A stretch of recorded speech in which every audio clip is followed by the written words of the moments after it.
Hi, this is a different style of video from what I have done so far. In this video, I'll be talking about one of the problems I solved last month in my side projects. In this video, you'll learn a little bit about Supabase and a little bit about Cloudflare R2 and a little bit about Claude Sonnet and how I used Claude Sonnet to migrate data from Supabase Storage to Cloudflare R2 and why I had to do that. To back up, let me give a brief introduction of what Supabase is. Supabase is basically a SaaS product which offers managed Postgres.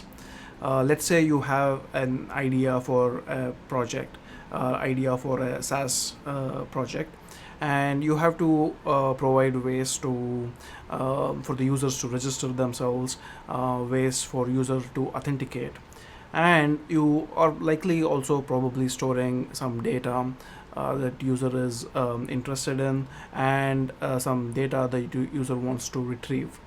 Supabase makes it very easy to provide authentication for your users, authorization for your users' data.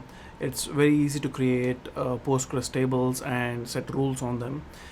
So most of my side projects I use Supabase because I can get things running up and going very fast. Let us walk through the landing page of Supabase to see what other solutions they offer. So, build in a weekend and scale to billions. This is actually really true because I have some projects which I have built in a weekend and I was able to launch it. So Supabase is my currently the favorite SaaS platform to build side projects, and they provide a Postgres database. They also provide authentication and edge functions. They also provide search for vector embeddings. One of my projects, Search My Docs, basically uses this feature. The bottom line is, if you have a side project in mind that needs easy user auth, and you're planning to use relational database, you should definitely give Supabase a try. Next, let's look at the pricing plans for Supabase. So most side projects don't become profitable enough to sustain on their own. You just implement that project, throw it out there, and see what happens. Sometimes it takes off, and sometimes it doesn't. So when I get an idea for a side project, one thing I keep in mind is, can I implement this project at a smaller scale, most likely in a free tier. So for example, in Supabase, it offers a generous free tier. So it has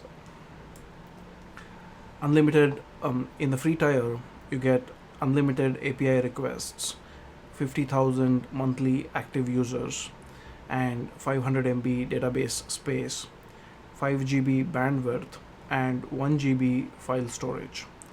This is a generous free tier for any of your side projects. If your side project is exceeding this amount, you can make it profitable, or if it cannot be made profitable, maybe it is not enough to sustain on its own. You'll have to think about if you really want to keep that running. So one of my projects involved users uploading their images, and when I started that out, I didn't think it would get that much engagement. So I didn't plan for users. So I didn't plan for the usage to exceed the free tier limit. But after a couple of months, it so happened that I wasn't observing, and Supabase offers 1 GB file storage, but I ended up using 2.9 GB of file storage on a free tier. Let me show you what Supabase dashboard shows when you exceed the free tier. I wrote a blog about it. So here you can see it shows a chart of average storage size per day. For almost 2 weeks, I was using up 3 GB of storage, and I had to think of a way to bring it back under 1 GB. So then I started exploring my options. I could either pay Supabase and get on the premium plan, or explore other free options. So one of the promising options I found was moving to Cloudflare R2. Cloudflare R2 is an object storage system which is S3 compatible, offered by Cloudflare. I had been hearing about Cloudflare's R2 quite a lot in the indie hacking community, so I decided to give it a shot. So let's look at Cloudflare's landing page, Cloudflare R2's landing page, to get a little bit idea about what features they offer. The best part, so it's basically like an object storage, global object storage. You put you can store your images on it, and it has some pretty cool features. One thing is there is no egress charges. So if somebody is pulling a lot of these images, or if there are multiple clients who wants to read a lot of these images, usually other cloud providers have egress charges. It's mostly like, okay, free 5 GB, and then onwards, we are going to charge egress fee. But with Cloudflare, you don't have any egress charges, so you don't have to worry about that. And the Cloudflare's generous free tiers is like the benchmark of anything. I haven't seen any other cloud provider beat Cloudflare's generic free tier. To look into the R2 pricing, the storage up to 10 GB per month is free, and Class A operations, mutate state, if you're creating new images, if you're adding new images, or if you're deleting new images, those count as Class A operations, and up to 1 million of them are free. And Class B operations, if you're just reading them, if you're reading the existing state, then up to 10 million of them are free. So my runway, exceeded quite a bit before I have to pay. And if I get onto the monthly rates, then I'll be paying $0.015 on the excess usage above 10 GB. So, and I'll pay $4.50 for Class A operations above 1 million operations per month. This is the most cost-effective model I found for my application.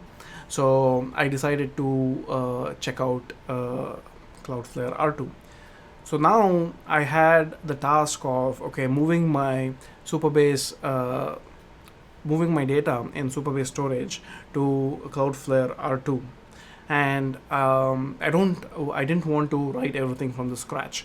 So I asked Claude Sonnet to write a script which basically downloaded all the Supabase data onto my local machine, and then move from local machine to Cloudflare R2. It was basically around 3 GB, and it was not that big. So I also had to do some local processing, so that's why I wanted the data on my local machine. So that's I wanted to do some processing on the local machine, so I had to bring the data from Supabase to local machine, and then move the data from local machine to Cloudflare. If I didn't, I could directly ask Claude Sonnet to write me a script which moved from Supabase to Cloudflare R2. Because Claude Sonnet is familiar with both Supabase APIs and R2 APIs, it wrote a script beautifully. I tested it on just one, and I was able to verify it's working. And what could have been like a 2-day thing was solved in like 2 to 3 hours. So that's it. So the gist of the solution was Supabase free tier. I was exceeding Supabase free tier, which is quite small compared to Cloudflare, and specifically for the Supabase storage. And then now I learned how to use Cloudflare R2. So going forward for my new projects, if I want to save some objects, I'm going to use Cloudflare R2 because it's much more cost effective. One thing I still haven't figured out is how to implement Supabase level authorization in Cloudflare R2. That I will get to. Luckily, this project didn't need that level authorization, but I'll have to figure that out at some point for new projects. So that's pretty much what I wanted to share. I hope this video was helpful. If you have any comments, or if you know of any better solutions, let me know in the comments. Thank you.